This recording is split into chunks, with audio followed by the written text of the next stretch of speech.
Steam Next Fest is live tomorrow, which means once again the floodgates are open to loads and loads of demos which are going to collapse our wish lists. So in this video I'm going to try and cut through the noise and look at interesting demos and games that are worth your time during this event. Now before we do, if you like this sort of gaming coverage, cutting through the hype and all that stuff, consider liking the video and subscribing to the channel for more stuff like this. And as always, let me know in the comments what you're going to download first and what we might have missed. Alright, enough of the preamble, let's get into it. First up is Panzer Strike, and this one is absolutely channeling that early 2000s RTS energy, and I mean that in a very good way. This is a World War II strategy game about commanding USSR or German forces across large maps with more than 40 types of military equipment, no base building, and a focus on tactics, armor, damage modeling, and long-range battlefield decision making. The demo is going to be available during Next Fest with a full release planned for Q3. Now the key thing I'm going to want to test in this demo is whether it does capture that classic tactical feel without bringing it back to the 2000s interface design. This one is definitely in the camp of let's try the demo and see if the old magic is there. Next up here is Zerospace, and I'll be honest, this is probably the game I'm most excited about in this whole list. I'm a big RTS fan and it's chasing this kind of StarCraft energy that I've been missing since, well, StarCraft. Fast sci-fi battles, distinct factions, big spectacle, and this lovely feeling that everything can go horribly wrong if you look away for half a second.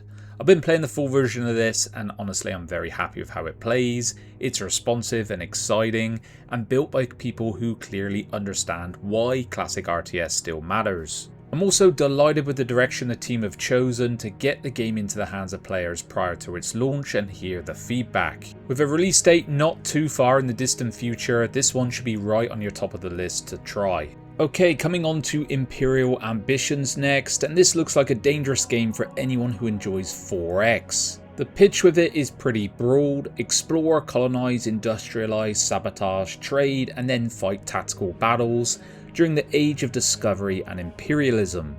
What catches my eye here is the economic side, managing labour, production chains, social classes, trade access, and even corruption. The question for me is whether all of this complexity will flow together naturally. 4X is a bit of a been there, done that kind of genre, so it does need to move things forward a bit and do something different. But if all of this could click, Imperial Ambitions could be a really interesting game for players who want some empire building. Space Imperia 4X, and this one jumps out to me because it is a digital adaptation of Space Empires 4X, the GMT board game that people have been enjoying for years. The big appeal here is scale without the usual 4X bloat. A full game apparently designed to run in 1 or 2 hours with exploration, research, shipbuilding, and all that malarkey.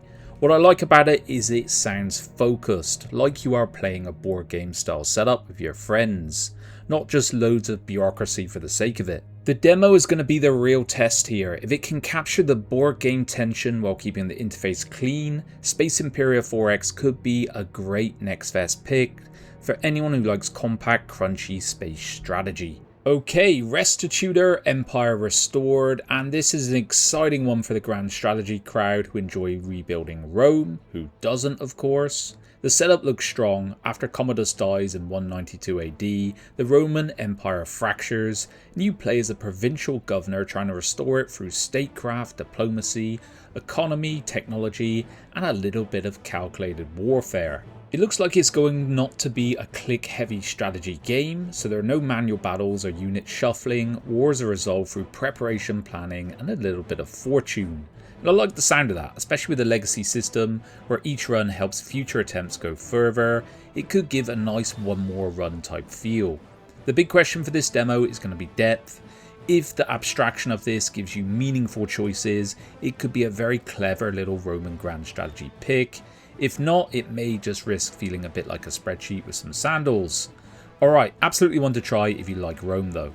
Veterans Napoleonic Wars, and this one is a proper real-time tactics game, and it's for those who hear the words line infantry and then immediately start worrying about morale, fatigue, and whether a cavalry charge is imminent. The focus is large-scale Napoleonic battles with infantry, cavalry, artillery, lines, columns, formations, the whole shebang. And honestly, it's exactly what you want from a game like this. The big test for the demo is going to be about control. If you have thousands of troops moving around in real time, it needs to be clean, formations need to behave, the AI needs to be good, and everything needs to feel tactical rather than just chaos. If it can land, this will be a very nice pick for anyone who's looking for historical warfare, big battlefields, and just watching sensible plans collapse. Next up is States of Power, and I've already played the demo for this one, so I feel the Steam Next Fest is the ideal time to highlight it to you guys. We're going with a World War II grand strategy wargame built around controlling nations, commanding divisions, managing diplomacy, tech, all the stuff you would expect. And I've liked my time with it. It has a dangerous grand strategy quality where you start thinking, I'm just going to test out the mechanics for maybe 20 minutes and suddenly I'm redrawing borders to 2 in the morning. What stands out, it is a mix of direct military control, diplomacy, supply lines and custom scenario tools. And it feels like the kind of demo that strategy players should get their hands on and check it out for themselves. Next up for you guys is Agecraft, and this one is for anyone who likes city builders where the fun isn't just making things look pretty, but turning a small settlement into a functioning civilization. What is not to like? The pitch here is historical city building across multiple ages, starting from a small settlement and expanding into a larger region. This game is looking to bring in logistics, resource transport, population needs, production chains and new industries as times move forward, and it does have a planned release in Q3 of this year. What does catch my eye is the emphasis on placement and logistics. Buildings need to be in the right location, distance to resources and storage matter, and poor planning will create bottlenecks. To me, this demo needs to prove that the progression in the game has some bite and each age genuinely changes how you're going to build things. If it all fits that, then it could be a nice one for city builder fans out there. Total Victory World Conflict 1939 to 1945, and this one is for you wargame crowd out there. It comes from the developer Warplan, a friend of the channel, Kraken Studios, and the pitch is basically a huge grand strategy World War II wargame, without your dining room being consumed by counters, maps, rulebooks, and arguing with your friends, for example. You can play the major powers, manage production, research, supply, land, air, and naval forces. But the key appeal here is it seems to be chasing depth without turning it into a clickfest. And I like that. Now the demo is going to have to prove a few things. Is it readable? Is the UI and interface clean so you can digest information? And it's going to hopefully make the World War II conflict feel understandable without sanding off any depth. Next up for you all is Bread and Blood, and just on the name alone, it's an impressively direct statement of priorities. This one feels like one of those strange little Next Fest entities where you're not really sure what you're about to get. It is striving to be a medieval survival RPG that doesn't focus on noble knights and grand destiny, but more the harsh reality of peasant life. Surviving, earning some coin, and trying to carve out a place in a brutal world. I like the sound of it, I gotta say, but the demo needs to prove that the loop has some purpose behind it, not just hunger bars and misery, because that could get old very quickly.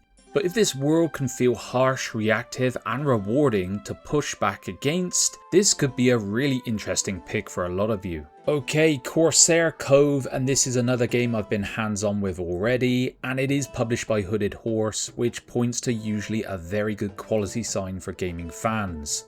A pirate city builder where you turn a wrecked island hideout into a proper buccaneer heaven that still addresses things like production chains, vertical building, resource management, shipbuilding, crew needs, and expeditions. And eventually you're going to take the fight back to the crown.